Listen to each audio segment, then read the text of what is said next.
নমস্কাৰ মৰমৰ ছাত্ৰ ছাত্ৰীসকল আজি আমি আলোচনা কৰিম ৰাজনীতি আৰু অৰ্থবিজ্ঞানৰ মুদ্ৰা আৰু বেংক ব্যৱস্থাৰ মুদ্ৰাৰ ক্ৰমবিকাশৰ সংক্ষিপ্ত বিৱৰণী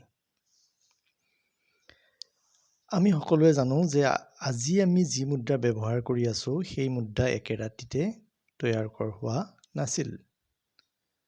এই মুদ্ৰা তৈয়াৰ হওঁতে কেইবাটাও স্তৰ অতিক্ৰম কৰিহে আজিৰ এই ৰূপ পাইছে মুদ্ৰাৰ ক্ৰমবিকাশৰ এই যে স্তৰবিলাক যে আমি পাওঁ এই স্তৰবিলাকক সাধাৰণতে 5টা ভাগত ভাগ কৰা হৈছে প্ৰথম স্তৰটো আছিল বিনিময় প্ৰথা দ্বিতীয়টো আছিল জন্তুমান তৃতীয় স্তৰটো আছিল অমুদ্ৰিত ধাতুমান চতুৰ্থ স্তৰ ধাতু মুদ্ৰা আৰু 5 নম্বৰ স্তৰ বা বৰ্তমানৰ যি স্তৰ এটো কোৱা হয় কাগজী মুদ্ৰা প্ৰথম স্তৰটো হৈছে বিনিময় প্ৰথা বিনিময় মানে হৈছে সামগ্ৰীৰ সলনি সামগ্ৰীৰ লেনদেন বিনিময় প্ৰথাত মুদ্ৰা হিচাপে সামগ্ৰী ব্যৱহাৰ কৰা হৈছিল সেই সময়ত মানুহে সামগ্ৰীৰ সলনি সামগ্ৰীৰ দিছিল আৰু সামগ্ৰীকে মুদ্ৰা বুলি কোৱা হৈছিল এই ব্যৱস্থাত বিভিন্ন অসুবিধাই দেখা দিছিল আৰু সেই কাৰণে বিনিময় প্ৰথা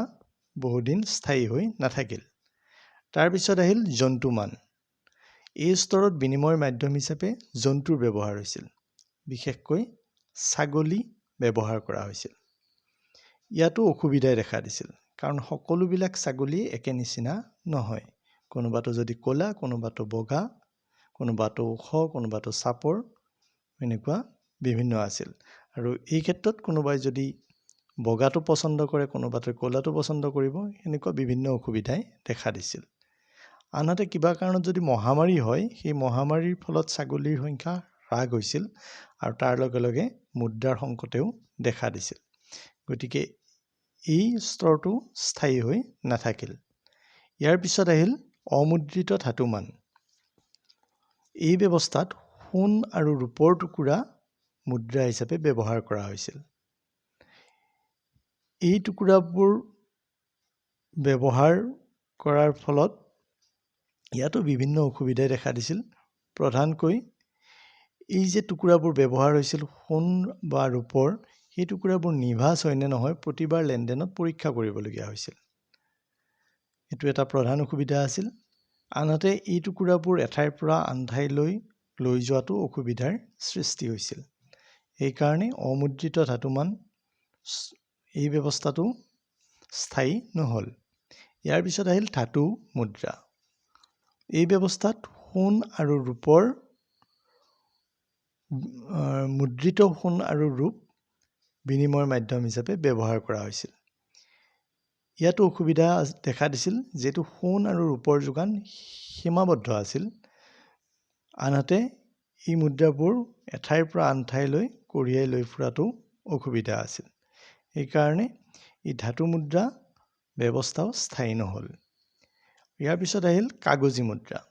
বৰ্তমান আমি যি মুদ্ৰা পাই আছো এটো কাগজী মুদ্ৰা বুলি কোৱা হয় ইয়াৰ বহুখিনি সুবিধা আছে আৰু সেই কাৰণে এতিয়া এই কাগজী মুদ্ৰা প্ৰচলন হৈ আছে এইখিনি হৈছে চমুকৈ মুদ্ৰাৰ ক্ৰমবিকাশৰ সংক্ষিপ্ত বিৱৰণী আমি